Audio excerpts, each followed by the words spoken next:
that's the big news of the week for Browns fans. Is Joe Thomas going to go into the Hall of Fame? And as you said, we're going to find out about that on Thursday night.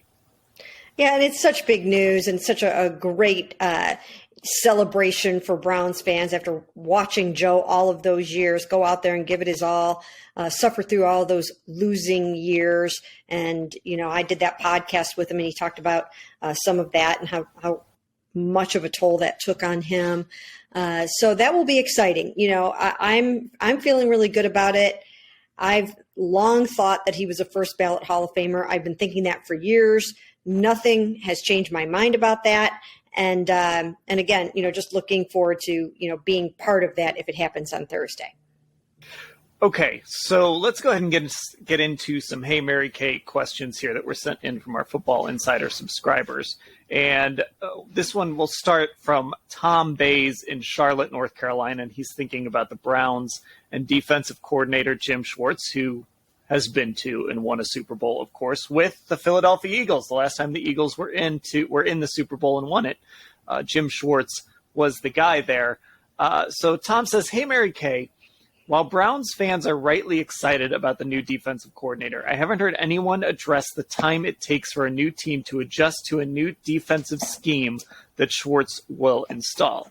It seems the Ravens and Steelers have had the advantage of its players playing in the same system each year. What do you see as advantages and challenges that will come from a new leader and new system? And I just want to add, he mentions the Ravens in there, and I think we saw it this year with the Ravens. It took them a little while to kind of figure out that new defense this year now when they moved on from Wink Martindale. So Tom wants to know how long you think the adjustment period will be to Jim Schwartz's defense. They don't have a whole lot of time for an adjustment period. They've got to really hit the ground running in 2023, or they could slip behind and, before you know it, you could be really having a tough time trying to make the playoffs if you don't get off to a fast start. So they don't have a lot of time for that.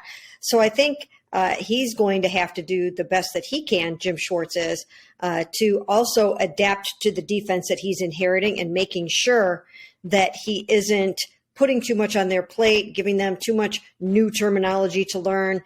He's going to have to do whatever he can to help ease the transition for them too. But there will be a learning curve. I mean, there just always is. I would say, the first 4 games or so, he's going to be trying to look out there and figure out, does Greg Newsome, fit as the nickel cornerback, or is he better on the outside? Even though you see it on film, until you put it out on the grass in your own scheme, you really don't know. And how are any of these other guys going to fare? How is JOK going to do in Jim Schwartz's scheme?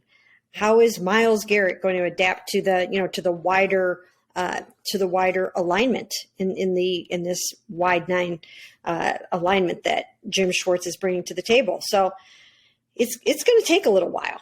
And the unfortunate part about that is that the offense is still a work in progress as well. So it's not like you've got this well-oiled machine going on over on the other side of the ball, and then you have to figure things out over here on defense. No.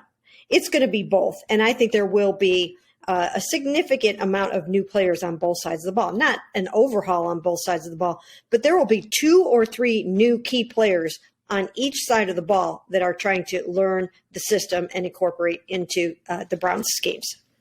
Yeah, when you just kind of go through, and we've done these podcasts about the needs this team has on the defensive side of the ball, there's potential to have 3 new starting defensive linemen when they come back.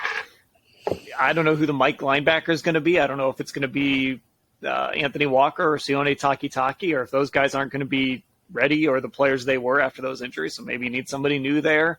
I don't know who the starting free safety is going to be, if it's going to be JJ3 or somebody else. I mean, there's potential for, that right there is 5 new starters on defense, and that's not counting any draft picks that might come in and fight for playing time, any free agent signings. That would account for some free agent signings, but there is, 5 new starters would be significant if it actually got to that high of a number.